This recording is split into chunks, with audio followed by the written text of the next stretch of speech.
Hello everyone, welcome to my new video about the damage vindicator for War vs World. This is a build, very strong build actually, maybe the best DPS right now, except maybe the Catalyst or sometimes the Berserker, because it has a really huge burst damage, which means it's instant damage mostly, like you cast the skill 5 on the Greatsword and you have the skill 2 from the hammer, the skill 3, the skill here scavenger burst, like it has many burst skills which act very fast and they deal big damage in just one hit. So it's very nice for that. It's very useful to down the enemy players, because there are some DPS classes which are good but not super good, because they do damage like big sustained damage but low spikes, like they don't have huge burst or spikes, so the enemy just heals up, but still they are useful of course to bring down the enemies. But still the best is always the burst damage. That's why the necromancers are so good, and you hear your commander calling for the wells, because many wells at the same time is a huge burst and it's all unblockable, meaning that the enemy will go down very fast if the blob is coordinated. Let's start from the build. Now on the Power Vindicator we run Devastation here. We have this trait which is 10% more damage for free basically at the start of the fights, of course, because the enemy must be above 80% HP. Then here we have some more power from might, so it's additional damage.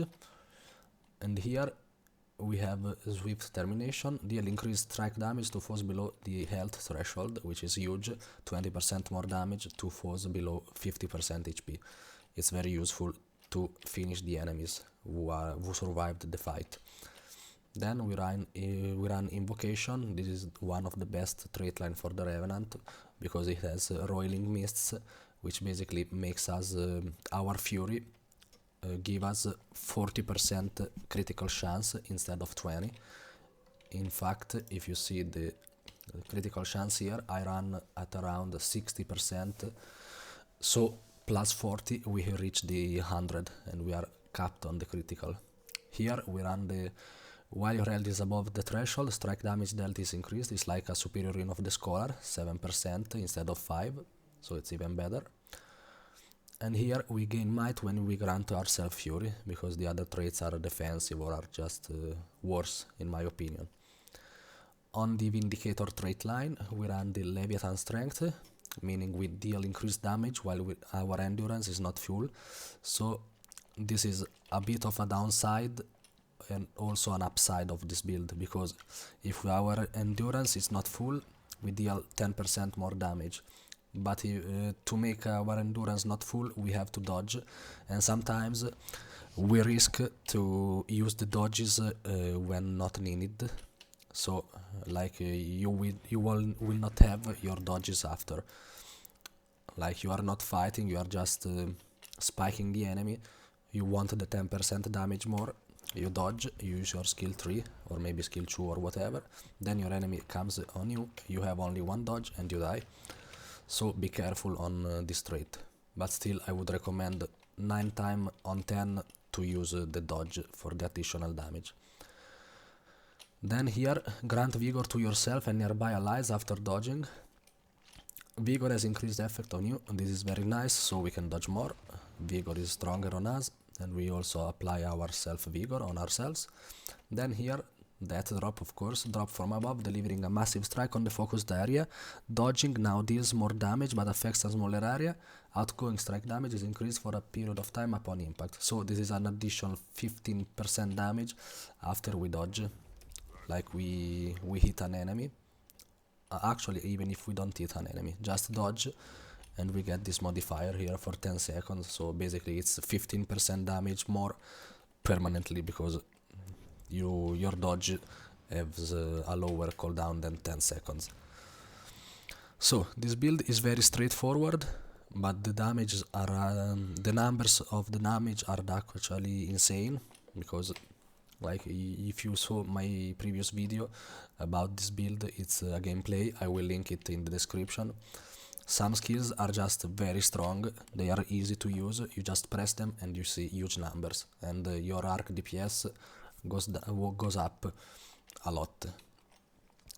I recommend running most of the time the Legendary Alliance stance, because it has this skill, the Scavenger's Burst, which has very low cooldown, 3 seconds, it's ridiculous, and it hits a medium area AoE, and it will deal damage, and you get endurance per damage per target hit from this skill. So you can dodge, use your skills, skill 5 here, skill 2, then you see another enemy here, you use this and you get more endurance. You will also get quickness and fury, like it's very good. I actually recommend to use it at the start of the fight or at the start of your combos, like you use this, you gain quickness, skill 2, skill 3 immediately, and this is like maybe 10k more damage, 10k damage, maybe even more than 10k on the squishy classes, of course. Like you hit a Scourge or something with this skill, with this combo, like skill here, skill 2, skill 3, you hit him for maybe 15k or something like that, if you have fury and might and stuff. Then on this Alliance legendary stance, we have the Selfish Spirit, which is an AoE heal for yourself, of course, and the AoE is the damage, and the more enemies you hit, the more heals you get, and you also get some might, and you inflict vulnerability. Is nice, nothing crazy. Then here we have a huge mobility skills, which is also a combo finisher leap, so you can leap on the water fields, whatever, and you also get evade. No, actually no, you don't get the evade, but still you gain might and you hit your targets at the end. It's very nice to close the gaps from you to enemy blob, or from you to your commander. Like your commander is here, is running back, you are behind, you use this skill, and you can also use the skill 3 for the Greatsword, so you can reach them. And by the way, this skill does a huge damage, it's actually like double compared to the Scavenger Burst. Let's see here on this more. No, it didn't reach. Let's see again. 15. Okay. As you see, it's much more damage than the Scavenger Burst, but it's much harder to hit, because you gotta go melee basically, while you can spam the Scavenger Burst from ranged. Here the skill Reverse Rage breaks stans and attack nearby enemies, gaining stability for each target struck. As you see, it has the same damage as a Scavenger Burst, the same base damage, 949 for my build at the moment, and this is like, you can consider it a damage skill, but it has more energy consumption compared to the Scavenger Burst, which is 20 energy. This one is 35, so you can't really spam it, it's not very... you won't use this a lot, but still it is your only break stun while in this stance. So if you are stunned in the enemy blob, you can use this and you will recover from your stun, and you will also apply a nice damage. This one has a bit of cooldown, and it's deserved, because it also applies stability and it is a daze, so it has a CC, gives stability, breaks stun for you and your allies, and it does a decent amount of damage, so it's very nice. This one is the Spear of Archemorus. I wouldn't recommend using this, because the cast is so slow, as you see, and it is a single target, and I don't know actually if this is a projectile or not, but even if it is not a projectile, it's not worth it to spend 15 energy for such a slow animation. Then on the Dwarf stance, I think like everybody knows this stance at this point of the game, but still I will go on the skills. You have the healing skills, which is Soothing Stone. It will heal you for a nice bunch of health, and remove conditions from you and give you resolution, which is not bad. Then we have Inspiring Reinforcements, which I recommend using it together with the Coalescence of Ruin, since they are very similar, like as you see. I would recommend using this skill, then this skill 2, and then the skill 3. So the enemy will have a nice burst on them, and you might actually down them and hopefully finish them later. And this skill also does damage. It does the damage once, even if it stays on the ground for a while. It is not a pulsing skill. It does the damage only when it appears. It also is a combo field lightning, meaning if you blast it, it will apply area swiftness, which is nice if you gotta blast the swiftness for your party before the fight or when regrouping or stuff. And also it will pulse stability and apply stability also on the initial creation. Like you create it, you get stability, and then staying here will give you stability. It's a very nice skill for your party, and indeed it costs 30 energy. And also it will apply weakness on the enemies when you create it. You will apply stability on you and weakness on the enemy, which is nice. Weakness is a very huge condition, which or basically you reduce the enemy damage by 50% and their endurance by 50%. So it's huge. Then here we have this skill. It's the forced engagement, which will launch a chain to the enemy and it will apply taunt on them. This is not the best skill, but still it's a CC. Deals almost 0 damage, as you see. So I wouldn't bother a lot using this unless you have like the enemy on the walls and you are just below them and you use this and they are taunted and they walk down. Then here we have Vengeful Armors, which costs 5 energy on the activation, and then it will reduce your energy upkeep. So you see it slowly depletes. And this applies some hammers around you, which will hit your enemies. They are unblockable, and it's one of the best skills for the Revenant. I always recommend using this. Like you can use you keep them inactive. You have the enemy blob here. You use your skill 3, and while you fly, you activate it. And so, like when your body reaches the enemies, the damage from the Vengeful Hammers will apply even during the skill 3, the phase smash. Then you come back on safety. So let's see it on an example, for example on the Crimson Moa, right here, skill 3, you apply the hammers, you see double damage. It's not a lot of damage, but it's continuous and it's still better than nothing, of course. So I recommend using this each time you use the phase smash, unless you are on the other legend, of course. And also it will heal you and does a decent amount of damage, as I said, and also it will apply on you a 20% incoming damage, and 20% incoming condition damage, all reduction. So basically you are 20% more tanky, and it's huge actually, because you can keep it in a fight for a lot of time. You can just basically spam your dodges, and this will still hit. You see, like you can keep them forever, basically. And this will even be better if you run some meme build, like you run the superior sigil of stamina and of energy, which I don't in this build, but maybe I will do a new video on the weapons. I will apply the stamina and the energy sigils, so I will spam dodges, and basically I will be doing dodges and vengeful hammers all the time, most of the time if I can. Let's go on. Right of the Great Dwarf, you probably will not use this a lot because you are DPS and you need energy to do damage, but still it is a break stun and will gain 50% damage reduction to you and your party for 5 seconds. It's one of the best skills in the game, basically, but still you are DPS, you cannot waste all your energy for this skill. Use it if you feel like you need it, but you will lose some damage. Sorry for the cough. Let's go on to the equipment.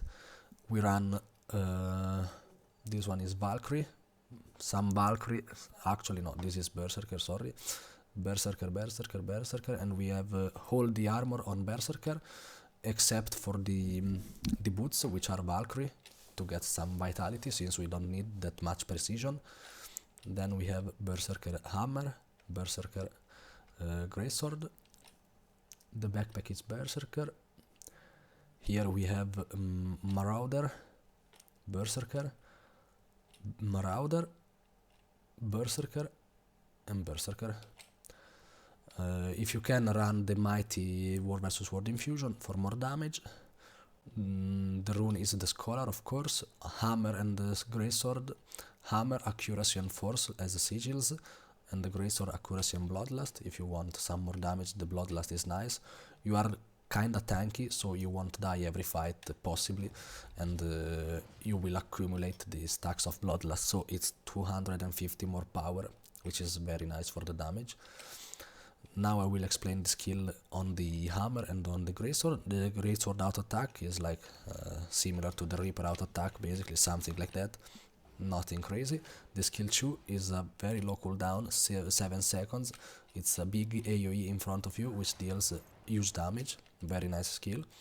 I recommend on using it. The skill 3, it's a leap, and it will apply a hit on at the end of the leap. But still, I wouldn't recommend using this unless you need to catch up to your commander or to reach the enemy blob. But still, if you are inside the enemy blob, you won't use this skill. You will use your dodges, the skill 2, the skill 5, the skill 4, and all the utility skills. And now we have the skill 4, which is Imperial Guard. We have this block, which lasts for like 2 seconds, and also is on top of all the damage it can deal. It will save your ass for basically 2 seconds, unless you are hit by something unblockable, but still, it's a nice block, and the more hit you get while blocking, the more damage you will do with True Strike. So let's see it. Let's go on this Crimson Maw, on this poor Crimson Maw. I will hit him, then I block. It's too slow, it's okay. I wanted to show what happened when you block, but still you can read it from the skill. And when you block, the most blocks you get, the more damage you do on the True Strike, and the maximum stacks are 5, meaning maximum 5 attacks will attack you, and you will block all of them. You can block up to infinite attacks actually, but only 5 will count to the damage of the True Strike, and this damage is huge actually, as I showed in my previous gameplay video. I didn't show directly, but still, if you paid attention, you saw that this skill with the maximum block stacks is a huge damage skill. So I recommend using this inside the blob, like you get 5 stacks in a millisecond, and you press it again, and you deal huge damage. Then the skill 5 is basically the best skill on the Greatsword. It applies so many AoEs around you, which explodes and hit the enemies, and it has some damage reduction per hit, but still it's a huge damage dealer, and the damage is big and almost instant and all around you. You don't have to aim it, just be inside the enemy and you press this and you are done. Wait for it to finish the cast, because if you cancel it, you will not get all the AoEs exploding around you. You will get only some. It's like some meteor shower. If you cancel the cast before it's done, you will lose some effectiveness from it actually. So be careful on it. Like now I will cancel the cast. You saw only one explosion, but this goes full cooldown, so be very careful, because you might lose a huge bunch of your damage. Here we have a skill F2, which will give us some endurance, which is nice, 15 endurance. It's like some more damage, because our dodges do damage. The hammer, I recommend using, okay, the auto attack is a very strong damage dealer, but it is a projectile, so be careful on it, because you might kill yourself with it. But still, the damage is very good. I recommend using it. Pay attention to wall of reflections, feedbacks or something like that, and you can do damage if you don't have anything else ready. The skill 2, Coalescence of Ruin, is a low cooldown, big damage, 5 target, and as you see is ranged, and it's basically one of the best kills of the hammer, if not the best. I recommend using it together with the phase smash, like this. So when the skill 2 arrives on the enemy on the maximum distance, you will also hit with the skill 3, meaning that the enemy will get a huge damage at the same time from 2 and from 3. During skill 3 you are immobile, basically you cannot move, as you see, but still you are evading everything. Don't use them when your commander is moving around, because your commander is moving around here and you are behind doing this skill. You are basically stopped for 1 second, even more than 1 second, and your commander is now here and you have the enemy blob coming from here, you are dead. So be very aware of this positioning issue on this skill. It also applies chills. It's a combo finisher blast to blast heals or whatever if needed, and also it's very good to be used to clear, let's say we have to go through this choke point here. It's full of marks from the necromancer. You can use this skill and you will clear them, and since you are evading, you will not get any damage from these marks, but you will clear them, and you will also activate the traps from the dragon hunters and such. So this is a huge, very versatile skill. The skill 4 creates a field in front of you, blocking projectiles. You probably will not ever use this skill. And the skill 5 is a use CC, but it's very slow and deals 0 damage basically, like every CC. So just use it if you are sure to hit it, like you have your warrior, a warrior friend of you doing the bubble, the commander asks for some CCs inside them.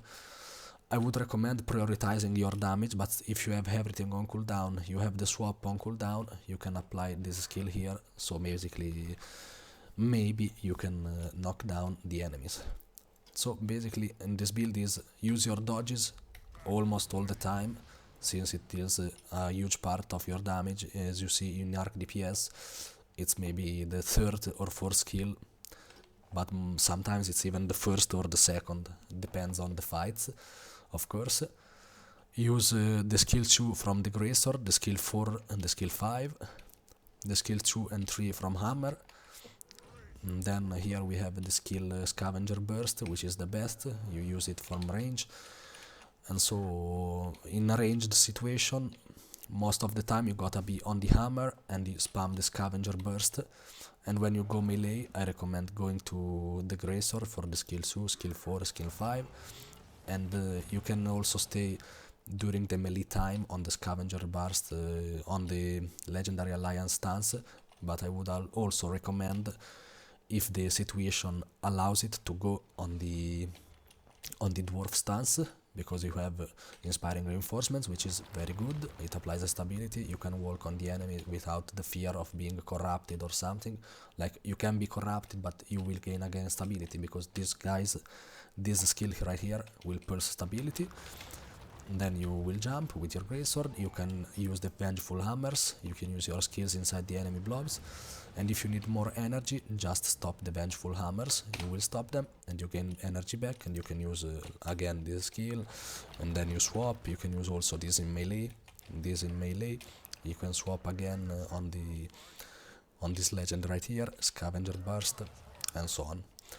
Thank you for watching. If you like the content or you have suggestions for my videos, please leave a like, subscribe, and leave a comment saying what you would see improving, which class you would like to see covered, and I will try to